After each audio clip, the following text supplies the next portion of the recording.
Next, let us come to Prime Minister's questions. Melanie Ward. Question number 1, please, Mr. Speaker. Prime Minister. Mr. Speaker, the anti-Semitic terror attack on Bondi Beach was sickening. It has had a profound impact around the world, including on Jewish communities here in the United Kingdom. These incidents are not isolated. We think of the appalling attack at Heaton Park earlier this year, and these incidents are chillingly focused on some of the holiest days in the Jewish calendar. Mr. Speaker, I've been in touch over the last few days with the Community Security Trust, the Home Office and the Chief Rabbi about security for Hanukkah events here in the United Kingdom. Last night we held a Hanukkah reception in Downing Street where I reaffirmed our fight against the poison of anti-Semitism. We will use all of our powers to make sure Jewish communities are safe and secure as they should be. Mr. Speaker, may I also take this opportunity to wish you, all the staff in Parliament, every member and their families across the House a very happy Christmas and a little festive advice to those in reform. If mysterious men from the East appear bearing gifts,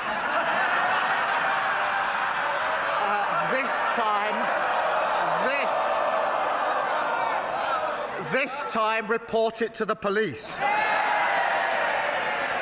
Mr. Speaker, this morning I had meetings with ministerial colleagues and others. In addition to my duties in this House, I shall have further such meetings later today. Ward. Thank you, Mr. Speaker. I associate myself with the Prime Minister's condemnation of the horrific attacks in Australia. We must be clear that anti-Semitic terrorism is always an outrage. Mr. Speaker, at Christmas time, many across our country will be thinking of Bethlehem, where the situation remains extremely difficult. The government's important scheme for students from Gaza with scholarships to study in the UK expires on the 31st of December, but a number of scholarship holders and their children have not yet been permitted to leave Gaza. If this scheme closes, these brilliant Palestinians will lose their university places and we will lose their talent. Will the Prime Minister extend the UK's existing scheme into next year to prevent this from happening? Prime Minister. Can I thank her? And I know that Gazan students face huge challenges in taking up their places, and we're considering solutions for those yet to arrive. But I do want to be clear, I want them to be able to take up their places and continue their education in the United Kingdom. I'm proud we've also created the medical evacuation scheme for children from Gaza, and last week I met some of those who've been brought to the United Kingdom for specialist treatment in the NHS. Mr. Speaker, we continue to focus on aid into Gaza, and I'll make sure my honourable friend is kept updated on the next steps for students. Leader of the Opposition, Kemi Badenoch. Mr. Speaker, can I thank the Prime Minister for his words on anti-Semitism? What happened at Bondi Beach was an atrocity. But words of solidarity are not enough. We know the evil we face. Islamic extremism is a threat to Western civilization. It abuses our democracies and subverts our institutions. It is incompatible with British values. So it is not enough just to protect Jewish communities. We must drive Islamic extremism out of this country. Mr. Speaker, I would also like to send my best wishes to our armed forces, to the emergency services and to everyone who will be working over Christmas. And I would also like to take this opportunity to wish you, Mr. Speaker, the House staff and all members of this House, including the Prime Minister, a very Merry Christmas. Mr. Speaker, it is the Prime Minister's second Christmas in Downing Street, and by his own admission, he's not in control. He says nothing happens when he pulls the levers. Does he blame himself or the levers? Mr. Speaker, I'll just set out what we've achieved this week, Mr. Speaker. We're setting out our Violence Against Women and Girls strategy tomorrow. That'll me specialist support for abuse victims and the 999 calls experts. Sorry, Prime Minister. I expect better from you. Ex-serving officer, we expect the standards of a good officer. Prime Minister. The next lever was 500 jobs protected at Grangemouth, partnering with INEOS to safeguard the plant's future. Next lever was Erasmus scheme, which is being announced later on today from January 2027. The next lever, Mr. Speaker, the Employment Rights Bill, became law, the biggest uplift in workers' rights in a generation. I've got a whole more list, Mr. Speaker. I could go on for a very long time. Kemi Badenoch. Not sure exactly what that had to do with the question, Mr. Speaker. The fact is, the Prime Minister promised economic growth, but the only thing that's grown is his list of broken promises. He promised to reduce unemployment, but yesterday, unemployment hit its highest level since the pandemic. It has gone up every single month since he came into office. Why is that? Mr. Speaker, the facts are these: 350,000 more people in work this year. We've got the lowest inactivity rate for 5 years. We are taking a number of measures to address this, particularly with the young unemployed. I would remind them that under their watch, unemployment averaged 5.4%, higher than it is today. You two. Mr. Speaker, I don't know what planet the Prime Minister is living on, but unemployment has gone up every single month under him. Youth unemployment, record levels. Graduate recruitment, lowest ever. He promised that he wouldn't increase taxes on working people, but he has. Last year, he increased national insurance. Last month, he froze income tax thresholds. So will the Prime Minister finally be honest and admit he broke his promise on tax? Prime Minister. Mr. Speaker, I'm very proud that in the budget we had record investment into our public services, we stabilised the economy, and we bore down on the cost of living. They voted against all those measures. But, Mr. Speaker, it is the season of goodwill. Let me congratulate the Leader of the Opposition. She's broken her own record since last week. Last week, 21 former Tory MPs had walked away to reform. She's broken that record because this week it's gone to 22. The former Vice Chair has now gone. So the question is, who's next? Now, it's hard to name anyone. Mr. Speaker, it's hard to name anyone because, according to the Shadow Transport Secretary, the Shadow Cabinet is full of, he says, non-entities. That's you lot. He should know.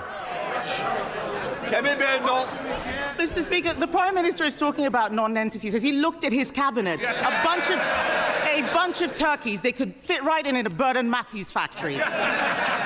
And he is one to talk. Last week, his MPs were calling him a caretaker Prime Minister. After what he's done to the economy, they should be calling him the Undertaker Prime Minister.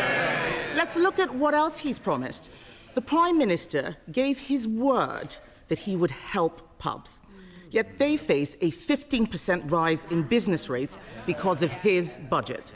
Will the Prime Minister be honest and admit his taxes are forcing pubs to close? Prime Minister, she knows very well that the temporary relief that was put in place during COVID has come to an end. That was the scheme they put in place. We supported it, but it was always a temporary scheme coming to an end. We've now put in place a £4 billion transitional relief. We've also taken other measures, creating hospitality zones, greater licensing freedoms and tackling late payments. We're also bearing down on the cost of living, Mr. Speaker, so more people enjoy a drink or a meal out, freezing rail fares, freezing prescription charges, £150 off energy bills, driving wages up. What did they do in relation to each of those, Mr. Speaker? They voted against each and every one of those measures. Mr. Speaker, what pubs has he been speaking to? They've been barred from all of them. And let's look at another broken promise. I don't know why they're shaking their heads. It's not my fault they've got nowhere to drown their sorrows. Let's look at another broken promise. He promised to end the doctors' strike. He gave the doctors a 28.9% pay rise. What did he get in return? This morning, they've gone back on strike for the third time. In the middle of winter, in the middle of the worst flu crisis in years. Mr. Speaker, this shouldn't be allowed. We already banned strikes by the police and the army. Why doesn't he put patients first, show some backbone, and ban doctors' strikes? Mr. Speaker, let me be clear about the strikes. They're dangerous and utterly irresponsible. And my message to resident doctors is don't abandon patients, work with us to improve conditions and rebuild the NHS. But, Mr. Speaker, they left the NHS absolutely on its knees, waiting lists through the roof and confidence absolutely rock bottom. And, Mr. Speaker, I take no lecture for them on industrial harmony. More days were lost to strike action on their watch than any year since the 1980s. Kemi Badenoch. Mr. Speaker, of course he's not going to ban doctor strikes. He doesn't have the baubles. The trade unions didn't just buy him. They can shake their heads all they like. We all know who's running their party, and it's not him. The trade unions didn't just buy him for Christmas, they bought him for life. And this matters for all those people out there facing a difficult new year. The Prime Minister has lost control. It's not the levers that don't work, it's him. He's breaking every promise he has made. He promised to bring down unemployment, it's up. He promised he wouldn't increase taxes, they're up. He promised to end the doctor strike, they're on strike again. Mr. Speaker, he said his main mission was economic growth, but the economy is shrinking. With a year like that, is it any surprise that all his MPs want for Christmas is a new leader? Well, Mr. Speaker, we got the Muppets Christmas Carol here. The defections are happening so fast that at Christmas the Leader of the Opposition is going to be left home alone. And the member for Runcorn is clearly dreaming of a white Christmas. But, Mr. Speaker, we know what the Leader of the Opposition wants for Christmas. Her list to Santa is this: Dear Santa, please freeze the minimum wage. Please push hundreds of thousands of kids back into poverty and scrap maternity leave. Merry Christmas from the Tories.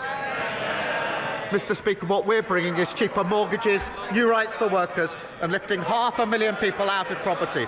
We've achieved more in 14 months than they achieved in 14 miserable years. Jessica Bourne. Thank you very much, Mr. Speaker. Ukraine is facing a fourth Christmas of war and loss. A Ukrainian family I met last week spoke movingly of the help and support that they had received from our community in Newport, but also of the real pain of separation from loved ones still in Ukraine serving near the front line. Will the Prime Minister join me in paying tribute to the bravery of these families and those that support them? And can he also take this opportunity for them in giving the House an update on what more we can do from this government to support our Ukrainian friends? Prime Minister. Well, can I heartily agree with her? British families have shown incredible kindness and hospitality. We have been working, by way of update, with our allies on frozen Russian assets to support Ukrainians in their hour of need. Today, Mr. Speaker, I can announce that we're issuing a licence to transfer £2.5 billion from the sale of Chelsea Football Club. That's been frozen, those funds, since 2022. My message to Abramovich is this: the clock is ticking. Honour the commitment that you made and pay up now. And if you don't, we're prepared to go to court so every penny reaches those whose lives have been torn apart by Putin's illegal war. Sir Ed Davey, Leader of the Liberal Democrats. Thank you, Mr. Speaker. Can I wish you, everyone in the whole House and the whole country, a merry and peaceful Christmas? And can I join the Prime Minister in expressing our horror at the appalling anti-Semitic terror attacks on Bondi Beach on the first day of Hanukkah? Our thoughts and prayers are with the families and friends of all those who've been killed and injured in this senseless act of violence, and our thoughts with the whole Jewish community. Mr. Speaker, I'm sure we've all heard British Jews explain how they no longer feel safe in this country. Many of us have friends who volunteer to put on stab vests and stand guard outside their synagogue, and at Heaton Park in October, we saw why. Anti-Semitism is real, it is poisonous. We must all work together to stamp it out. The Board of Deputies have called for a comprehensive government strategy to tackle anti-Semitism.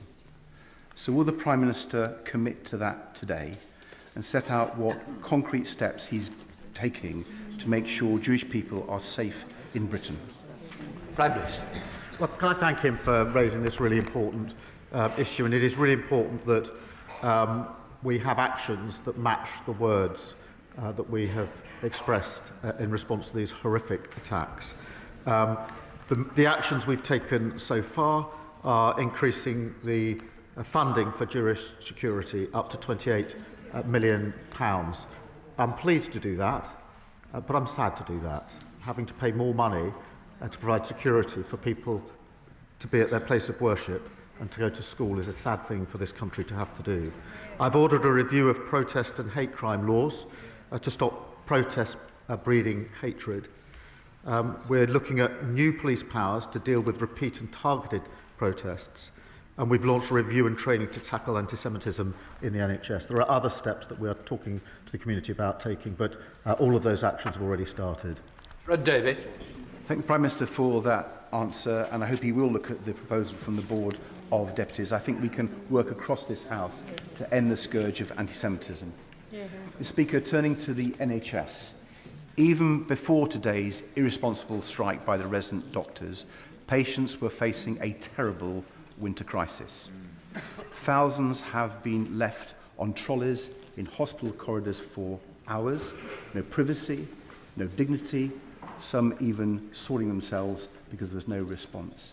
And there's been some tragic cases, Mr. Speaker, some people even dying on those trolleys and left undiscovered for hours.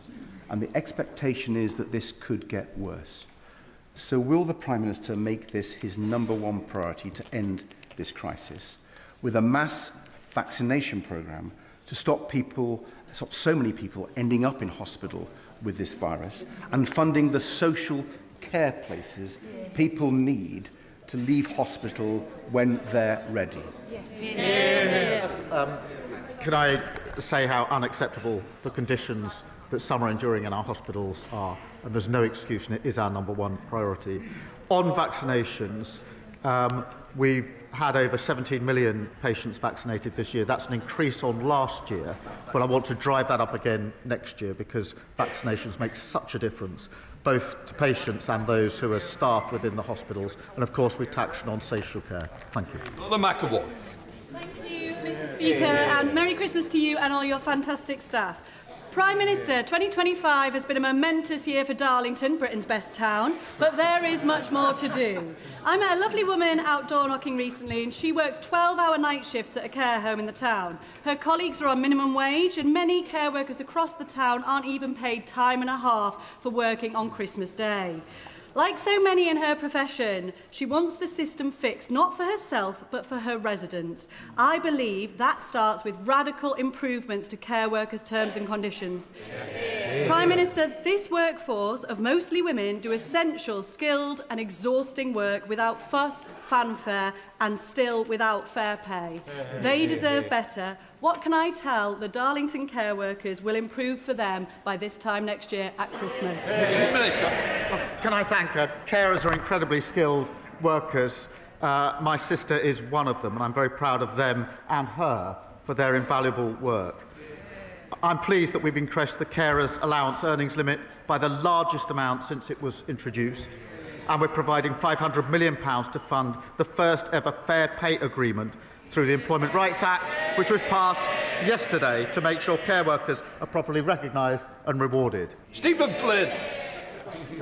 It's the season of goodwill, so with that in mind, I don't intend, it is indeed the season of goodwill, so with that in mind, I don't intend on asking the Prime Minister about his broken promises on energy bills, the 1,000 jobs being lost in the North Sea, the fact that Peter Mandelson is still a member of the House of Lords. I won't even ask him about the chaos that is engulfing the Labour Party, his budget and indeed his own leadership. No, Mr. Speaker, I simply want to wish the Prime Minister Happy Christmas. How does he intend on spending his final one in Downing Street? Prime Minister. I'm going to get an update from the Chancellor on Grangemouth in just a minute. He's clearly not interested in Grangemouth. You would have thought on a day like this that he'd want to welcome the £120 million of investment into groundwork. It's a landmark investment protecting 500 jobs and hundreds more across Scotland's supply chain. And he can't even bring himself to mention it. Mr. Speaker, that's on top of the Typhoon defence jobs in Edinburgh and shipbuilding jobs on the Clyde. And after decades of SNP rule, they're totally out of ideas. They can't even welcome the Grangemouth news. Scotland deserves change next year with Anna Sawa. Thank you, Mr. Speaker. In 2020, my constituents, John and Karen Rowlands, lost their son Andrew in a road collision. He was just 18 years old and a passenger. Like too many others, Mr. Speaker, the driver of the car should never have been on the roads. He was underage, unlicensed and uninsured and bought the car on social media using cash. Can the Prime Minister tell me how bereaved families like the Rowlands can have a meaningful say on our road safety strategy and ensure the right checks are in place to prevent future tragedies? Prime Minister. Can I send, I'm sure, condolences of the whole House to Andrew's family. It's an awful case, and every life that's lost to dangerous driving is a tragedy. In terms of the range of measures that we're taking to protect young drivers, they include penalties for driving uninsured and unlicensed, and measures to reduce the risks posed by unroadworthy vehicles. And in terms of influence of her and her constituents, I'll be very happy to set up an appropriate meeting for her constituents. Ben Maguire.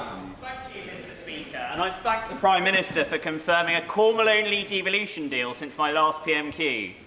In 1988, over 20,000 North Cornwall constituents were poisoned by the South West Water Authority. In a recent BBC documentary, strong suggestions were made of a cover-up by the Thatcher government. None of those victims have ever been properly compensated, and today South West Water poison my constituents with impunity with their constant sewage dumping. Christmas swims across Cornwall have been cancelled again, while constituents like William Howes in Padstow have been hospitalised. Will the Prime Minister please meet with me to finally deliver justice to all water poisoning victims and make sure this never happens again? Prime Minister. Well, it is right to remind us of what was a terrible scandal, and I will ask the Water Minister to meet him and his constituents to discuss it. He and the public are right to be furious that companies are still polluting our seas, lakes and rivers. Mr. Speaker, we've taken action banning bonuses for bosses in 6 polluting companies, changing the law so that those who hide sewage bills can be locked up, and issuing almost £30 million in fines to clean up waterways. We're clearing up the mess that the party over there left, like everything else. Todia Bams. Thank you, Mr. Speaker. The West Midlands car industry is well famous, and this government backs our automotive sector. We got a US trade deal, and when criminals shut down production at Jaguar Land Rover, we backed the supply chain. Brilliant companies like JH Lavender in my constituency. What a contrast with the member for Clacton, not here as usual, who said, I predict Jaguar will now go bust, and they deserve to. Would the Prime Minister agree with me that the workers of the West Midlands and the entire country need a Labour government and can't afford the economic vandalism of Reform UK? Well, apparently the leader of Reform's in the lounge. I know he likes an early getaway at Christmas to get to his place in France. But, Mr. Speaker, he lobbied for economic sanctions against his own country when he was in the United States, with no thought for British workers and zero patriotism. The difference is our US deal secured the best deal for the car industry, providing certainty for the workforce at JLR. And there's more good news, Mr. Speaker, for the car industry this week, because Nissan is now building its new electric Leaf in Sunderland.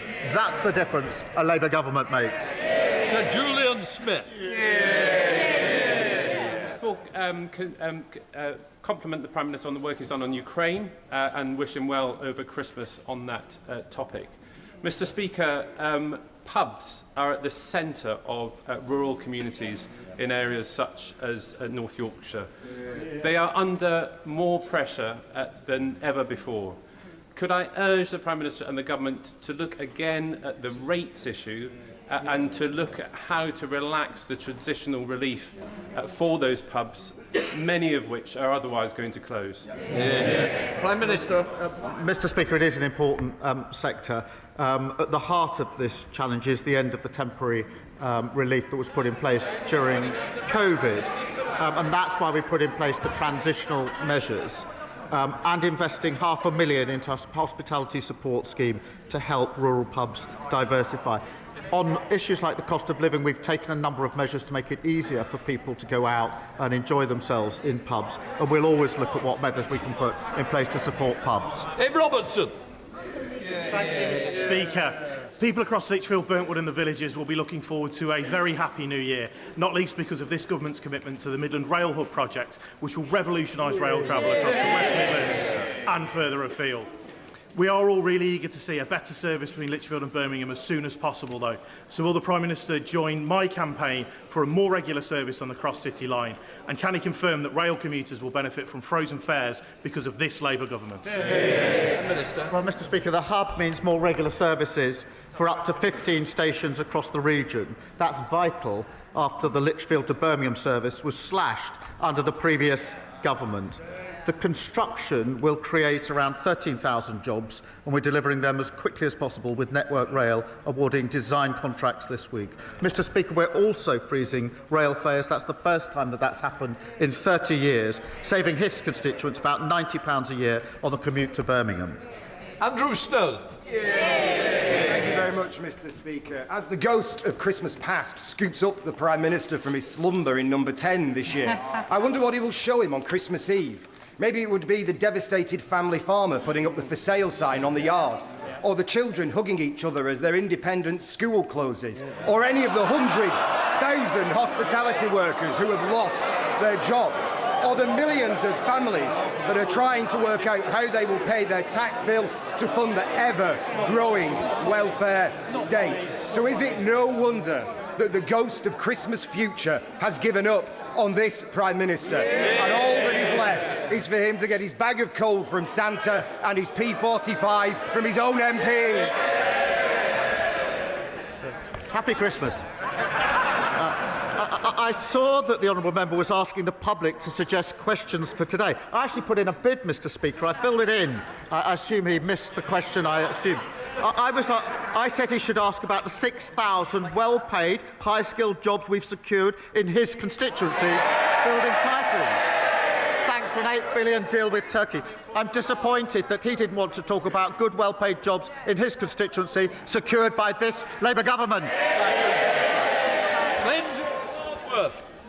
Mr. Speaker, just days before Christmas, heartbroken Derbyshire families and staff have learnt that the Reform-led council are closing 8 care homes,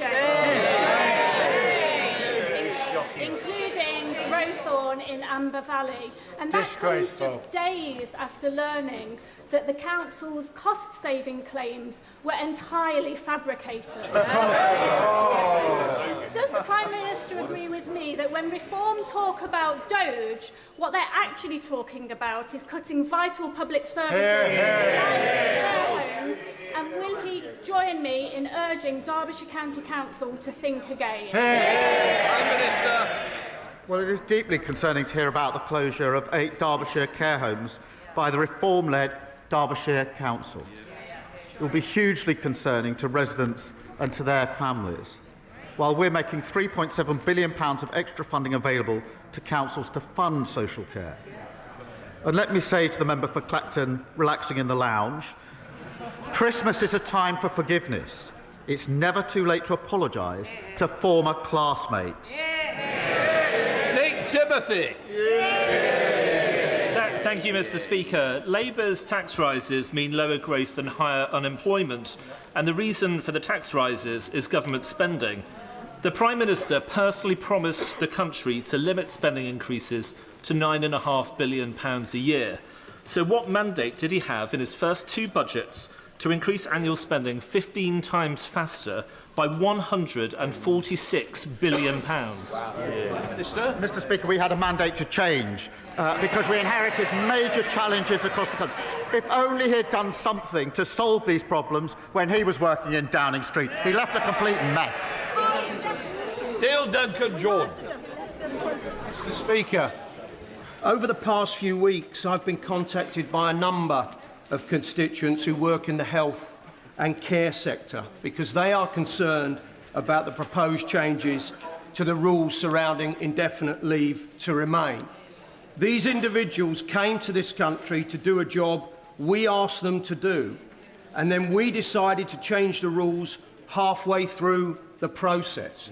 Does the Prime Minister agree that if we are to be a proud, rules-based nation, going back on our word to people who are contributing to our society and building lives here is not only just unfair, it's also profoundly un-British?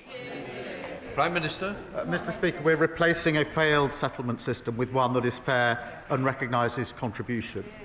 It is right to apply more stringent controls, and we're currently consulting on the right approach. I do recognise the huge contribution of those working in our NHS and will not change the rules for those who already have settled status. Sir John Whittingdale. Thank you, Mr. Speaker.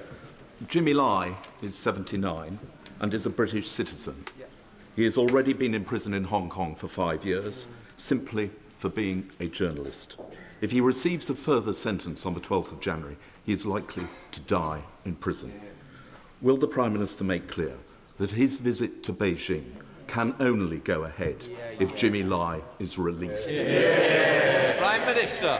I thank him for raising this really important case, and as he knows, we continually raise this with our counterparts and will continue to do so. And I condemn the conviction. Obviously, we await the sentence, but it's absolutely clear that he's been targeted by the authorities, and this is wrongful, and I call it out. It is important that we continue to engage so that we can raise this issue with those counterparts. Sam Carling.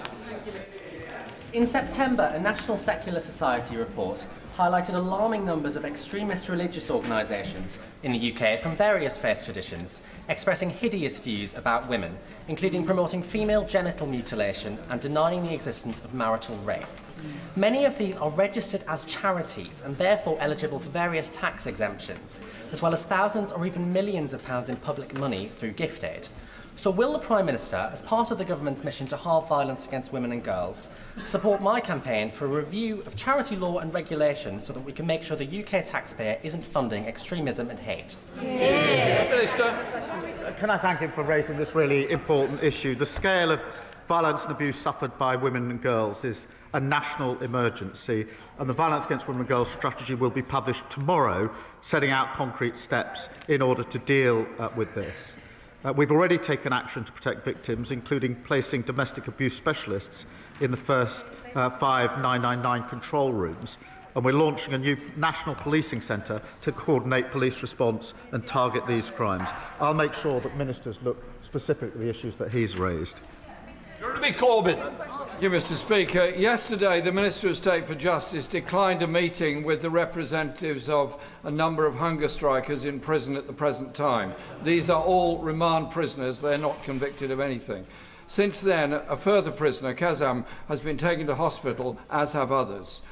Many people are very concerned about the regular breaches of prison conditions and prison rules in respect to these hunger strikers. Will he make arrangements for the Ministry of Justice to meet representatives of the hunger strikers to discuss these breaches of the conditions that they're experiencing at the present time?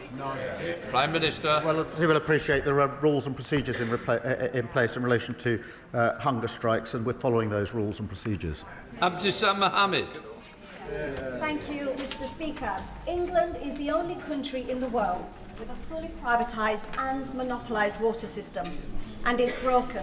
My constituents in Sheffield Central, like many across the country, continue to face burst water pipes, polluted rivers and rising bills. All while the Chief Executive of Yorkshire Water has taken 1.3 million in bonus payments through an offshore company, and that's on top of her very healthy £660,000 salary.